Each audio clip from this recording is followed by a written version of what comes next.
वो वक्त आ गया जब एक बार फिर से वक्फ संशोधन बिल को एक बार फिर से सदन के पटल पर रखा जाएगा। पहली बार अगस्त में रखा गया था, लेकिन उस वक्त इस बिल को जेपीसी में भेज दिया गया था। जेपीसी की बैठकें हुई, 20 से ज्यादा बैठकें हुई और जेपीसी की तरफ से 14 संशोधनों को इसमें मंजूरी दी गई। अब दिक्कत है या फिर अब वक्त है इस बिल को लोकसभा और फिर लोकसभा के बाद राज्यसभा में पेश किया जाए और पास भी करवाया जाए। इसकी एक मीटिंग हुई। मीटिंग के बाद संसदीय कार्य मंत्री किरण रिजिजू ने बताया कि कल यानी कि 2 अप्रैल को इस बिल को सदन में रखा जाएगा। 8 घंटे का वक्त चर्चा के लिए दिया जाएगा और फिर यह पेश भी किया जाएगा कल ही और पास भी किया जाएगा। उसके बाद इस बिल को राज्यसभा में भेजा जाएगा। तो जिस कॉन्फिडेंस के साथ किरण रिजिजू ने यह बात कही, आज उसी पर चर्चा करेंगे। चर्चा करने के लिए मेरे साथ मौजूद हैं निपुण आलम बयान जी, राजनीतिक विश्लेषक हैं। सर बहुत बहुत स्वागत आपका। सर क्या लगता है, पेश तो कर देंगे, पास भी हो पाएगा बिल? नहीं देखिए, मुझे तो उम्मीद है कि राज्यसभा में पास हो जाएगा, क्योंकि राज्यसभा के अगर आप नंबर को देखें तो नहीं सर, पहले तो समस्या लोकसभा में है ना। 45 जी नहीं, लोकसभा में भी अगर हम बात करते हैं कि देखिए, हालांकि जदयू और जो हमारे नायडू साहब की पार्टी है वहां पर हाँ टीडीपी जी, तो दोनों में काफी उहापोह की स्थिति लग रही है। और मुझे लग रहा है कि बिहार में थोड़ा समस्या बन सकती है कि बिहार का एक इशू बन सकता है, क्योंकि बिहार में चुनाव आने वाले हैं। और अभी मैं देख रहा था कि रोजा इफ्तियार पार्टी हुई थी जो नीतीश कुमार जी ने दी थी, उसमें काफी सारी जो मुस्लिम संगठन हैं उसमें उन्होंने बाइकाट किया था, उसमें बाइकाट किया था। लेकिन मैं मान के चल रहा हूँ कि ये बिल क्या करेगा, इतना बड़ा परिवर्तन करेगा, ये तय करेगा कि आने वाली बिहार की राजनीति और देश की राजनीति किस तरह की होने वाली है।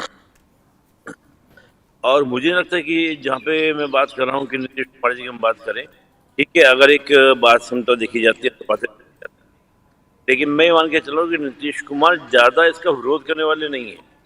क्योंकि कहीं ना कहीं मुझे ऐसा भी कि जिस प्रकार आरजेडी जो है खुलकर वक्फ बोर्ड के या वक्फ बिल के अगेंस्ट है और वक्फ बोर्ड का क्या करिए समर्थन कर रही है, तो उसमें कहीं ना कहीं कि आपको अपने हित को देखना पड़ेगा, अपने पॉलिटिकल इंटरेस्ट को देखना पड़ेगा। पॉलिटिकल इंटरेस्ट किसके साथ में खड़ा है? ठीक है सर। भाई आज चलो मान लो किसी वजह से, मैं ही मानता हूँ अभिषेक जी, किसी वजह से अगर मान लो वक्फ बिल पास नहीं हुआ, लेकिन ये बात तो तय है कि मुस्लिम में क्लियर मैसेज है कि बीजेपी ने इसको बना लिया है और बीजेपी इस बिल को लाएगी कभी ना कभी। जैसे यूसीसी की बात बीजेपी करती है, 370 की बात बीजेपी ने खत्म की, राम मंदिर बीजेपी ने बनाया। तो ये तो बात है कि जितना डेंट पहुंचना है, अगर नीतीश कुमार जी देखते हैं तो वो डेंट पहुंच चुका है। ठीक है सर, मैं एक बार जो है किरण रिजिजू को सुनवाइए, क्या कुछ उन्होंने मीटिंग के बाद प्रेस कॉन्फ्रेंस में कहा। ये तो ठीक नहीं है। इसी सत्र में बिल पास हो जाएगा, थर्सडे को राज्यसभा में लाएंगे, तो थर्सडे को ये मैं कह रहा हूँ। आज 1 तारीख है, 2 तारीख को अगर लोकसभा में पारित होता है, उसके बाद राज्यसभा में रिपोर्टिंग करना होता है, फिर वहां तय करके समय और वहां डिस्कशन होना है। अगर 2 दिन लोकसभा में चर्चा करेंगे तो कहाँ समय बचा है? समय को भी तो देखना पड़ेगा ना, क्योंकि ये कैलेंडर तय किया गया है और हर बिल 1 दिन चर्चा होते हैं। आप बताइए, कोई जेपीसी का कोई रिपोर्ट को लेकर के कभी अनलिमिटेड 12 घंटे 20 घंटे चर्चा हुआ है क्या? तो 6 घंटे 7 घंटे चर्चा होते हैं। आपका जवाब भी हो जाएगा सर? क्या सारे अलाइज साथ में हैं आपके इस बिल पे? ये पूरा देश साथ में है। ये तो कुछ पॉलिटिकल पार्टी, कांग्रेस पार्टी और कुछ लोग दबाव में वोट बैंक राजनीति की वजह से विरोध करने का नाटक कर रहे हैं। अब देखिए, पूरे चर्च काउंसिल, हिंदुस्तान के अंदर में जितना चर्च काउंसिल है, ईसाई कम्युनिटी, क्रिश्चियन कम्युनिटी खुल करके समर्थन कर रहे हैं। हिंदू में, बौद्ध में, सिख में और मुसलमानों में मेजोर। सर सारी कम्युनिटी तो समर्थन कर रही है, लेकिन कम्युनिटी के समर्थन से बात नहीं बनती ना। अगर बात करें एनडीए की तो लोकसभा में 293 का उनके पास नंबर है, लेकिन जिस तरीके से अब नीतीश कुमार की पार्टी जेडीयू के बयान बदलने लगे, उन्होंने कहा है कि इस वक्फ का जो अंतिम मसौदा हमारे सामने होगा उसे देखेंगे, चर्चा करेंगे, उसके बाद हम स्टैंड को क्लियर करेंगे। और यही जेडीयू इससे पहले इसी के नेता लल्लन सिंह ने जवाब दिया था सदन में कि वो पूरी तरीके से इसके समर्थन में है। तो यहां कहीं गड़बड़ आती हुई दिख रही है कहीं? नहीं, देखिए, राजनीति में कभी भी कोई बात ना अभिषेक जी, कि आप जानिए कि राजनीति हो या पॉलिटिशियंस हो, कभी भी बात वो क्लियर कट नहीं मैसेज देते, सीधा सीधा नहीं बोलते कि हाँ भाई हम बिल का समर्थन करेंगे नहीं करेंगे। वो लास्ट टाइम तक क्या करते हैं, मतलब नफा नुकसान देखते हैं कि हमारा पॉलिटिकल कितना लाभ होने वाला है, कितना हमारा नुकसान होने वाला है। ये बात तो एक प्रैक्टिकल सी बात है। तो हमेशा पॉलिटिकल पार्टी के अंदर इस प्रकार की बातें देखने को मिलती है कि नेता कुछ और कहेगा, दूसरा नेता कुछ और कहेगा, उसका फिर देखेंगे प्रतिक्रिया क्या आ रही है समाज की ओर से, लोगों की ओर से, तब वो चीजें की जाएंगी। लेकिन मैं ये जो मानता हूँ कि नीतीश कुमार कहीं ना कहीं पूरी पार्टी उनकी ये कैलकुलेशन कर रही होगी कि अगर हम इस बिल का समर्थन करते हैं तो उनको कितना फायदा होने वाला है और कितना नुकसान होने वाला है।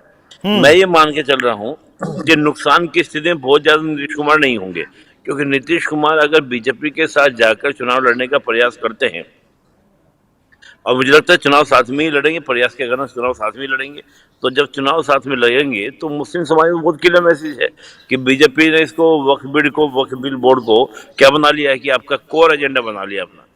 तो जब किसी बिल को कोर एजेंडा में शामिल कर लिया गया बीजेपी के द्वारा, तो ये तो मुस्लिम समाज जानता है कि आज नहीं तो कल अगर नीतीश कुमार पीछे हट भी गए, अभी आपने क्या बोला 293 सीटें आपके पास में एनडीए के पास में है, बिल के समर्थन के लिए कितनी सीटें चाहिए? तो 272 तो चाहिए ही। सिंपल मेजोरिटी से पास होगा, सिंपल मेजोरिटी से पास होगा, यानी कि उपस्थित मतदान करने वालों का क्या कर सकते हैं, होना चाहिए, आधे से अधिक के द्वारा पारित होना चाहिए। अच्छा सर, विपक्ष का एक और आरोप है कि सिर्फ 8 घंटे का जो वक्त चर्चा के लिए दिया जा रहा है वो कम है। क्या इससे पहले भी कुछ ज्यादा वक्त मिलता आया है बिलों पर चर्चा के लिए? नहीं, बिलों पे समय तो मिलता है। बिलों पे तो हम देखते हैं कि लंबे लंबे पूरा दिन बात चल जाती है, रात को 12 बजे तक ये हो जाता है, इसमें कोई पॉसिबिलिटी। लेकिन बात है कि जब जेपीसी ने किसी बिल को पूरा अच्छे से क्या कर लिया, स्टडी कर लिया, जेपीसी के बाद बात है कि सामान्य बिल की बात नहीं हो रही, बात है जेपीसी से आने के बाद ही बिल। तो जेपीसी बनाई किस लिए जाती है? जेपीसी बनाने का मतलब ही यही है, जेपीसी लाने का मतलब यही होता है कि वो पूरे बिल की एक पोस्टमार्टम कर लेती है। तो अब उसके बाद फिर सदन में चर्चा की बात ही नहीं है। और जेपीसी वो कमेटी है जिसमें रूलिंग और अपोजिशन दोनों के क्या होते हैं, आपके मेंबर होते हैं उस कमेटी के अंदर। तो जब उस कमेटी में, उस समिति में दोनों पक्षों के मेंबर आपके हो गए, तो फिर तो कोई बात ही नहीं रह गई, यहाँ पे किसी कोई विवाद की विषय ही नहीं है। तो मैं कहता हूँ 8 घंटे फिर भी ज्यादा है, 4 घंटे में भी काम हो सकता है, ये काम 5 घंटे में भी हो सकता है। तो लाइक दैट, इसमें ये नहीं कि बहुत ज्यादा समय देने की इसमें क्या आवश्यकता है। ठीक है सर। अच्छा, एक आखिरी सवाल टीडीपी को लेकर, जिस वक्त जेपीसी को यह बिल भेजा गया था तब टीडीपी ने समर्थन किया था, लेकिन अभी भी कोई बिल्कुल कहें कि हाँ वाली बात टीडीपी की तरफ से भी नहीं की गई अभी। देखिए अभिषेक जी, मुझे लगता है टीडीपी इस बिल का ज्यादा विरोध नहीं करेगी, ठीक है ना। वो देखिए एक तरीका और होता है, मैं आपको बड़ा इंटरेस्टिंग तरीका होता है संसद के अंदर, आपके दर्शकों को क्लियर होना चाहिए, जिस समय वोटिंग का समय आए उस समय क्या कर जाओ, सदन से वॉकआउट कर जाओ। मतलब ना तो हम समर्थन में है ना हम विरोध में हैं। और अगर वो बीजेपी के साथ में वॉकआउट कर जाते हैं तो भी बिल को पास करने में दिक्कत नहीं होगी, क्योंकि जब नंबर गिर जाएंगे इसमें लिखा जाता है कि उपस्थित मतदान करने वालों का आधे से अधिक से पारित होना चाहिए। तो आपके जो उपस्थित नंबर कम हो गए, तो यानी कि 200 आपका 276 चाहिएंगे, उससे कम से नंबर चाहिएंगे। अब उसमें पब्लिक को कहने को रह जाएगा, देखो जी हम तो समर्थन में नहीं थे इसलिए उन्होंने वॉकआउट कर दिया, और बीजेपी का समर्थन भी हो गया। तो बहुत सारे तरीके ऐसे होते हैं जो टेक्निकल तरीके होते हैं, उसके माध्यम से पॉलिटिकल पार्टी अपना काम कर ले जाती है। तो मुझे लगता है कि टीडीपी बीजेपी के साथ नहीं देगी। तो देखिए बात है आज एक बिल की नहीं है, बिल है कि अभी सरकार आपका 1 साल आपका हुआ नहीं है सरकार का, और अगर अभी आपके तलवारें खींचेंगी और तकरार दिखाई देगी तो इसका मैसेज पूरी 4-5 साल की सरकार पे जाएगा।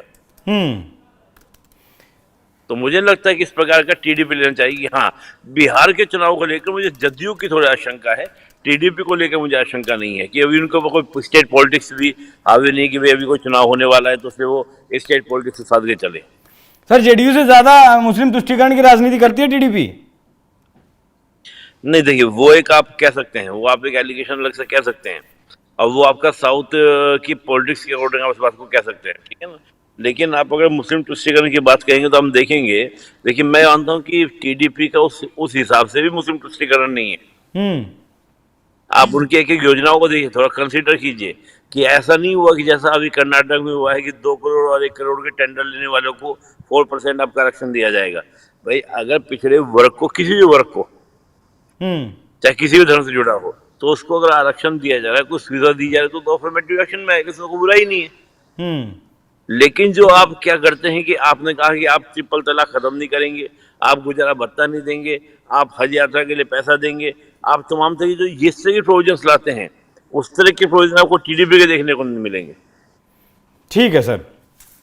तो कल 2 अप्रैल को 12 बजे वक्फ संशोधन बिल को सदन के पटल पर रखा जाएगा, उसके बाद पेश तो कर दिया जाएगा, पास होगा नहीं होगा वो कल देखने वाली बात होगी। और साथ ही जेडीयू की चर्चा इसलिए भी ज्यादा है क्योंकि आने वाले 6 महीनों में बिहार में चुनाव होने वाले हैं। नीतीश कुमार के पास भी मुस्लिम वोट बैंक है, चिराग पासवान के पास भी मुस्लिम वोट बैंक है, जीतन राम मांझी के पास भी मुस्लिम वोट बैंक है, और इस वोट बैंक को वो नाराज तो बिल्कुल नहीं करना चाहेंगे। और अगर वॉकआउट भी सदन से लोग करते हैं तब भी इतना बेवकूफ कोई नहीं है कि इस चीज को, इस रणनीति को ना समझा जा सके। टीडीपी का भी जो रुख है वो भी देखने वाली बात होगी कि किस तरफ रहता है। हालांकि प्रधानमंत्री नरेंद्र मोदी ने यह भी कहा था कि जो तीसरा कार्यकाल है, इस कार्यकाल में बहुत बड़े फैसले होने हैं, ऐतिहासिक फैसले होने हैं, लेकिन सबके पीछे जो जरूरी है वो नंबर गेम है। एनडीए के पास नंबर जरूर है, लेकिन बीजेपी के पास नंबर नहीं है। तो कहीं ना कहीं वो बैसाखी साथ चलती है नरेंद्र मोदी के, या फिर बीच में साथ छोड़ देती हैं। उसकी पहली परीक्षा कल यानी 2 अप्रैल को देखने को मिलेगी, और देखते हैं इसमें इस परीक्षा में पास होते हैं या नहीं। सर बहुत बहुत धन्यवाद आपका, आप इस चर्चा में हमारे साथ जुड़े। दर्शकों, आपको चर्चा कैसी लगी कमेंट कर जरूर बताइएगा। नमस्कार।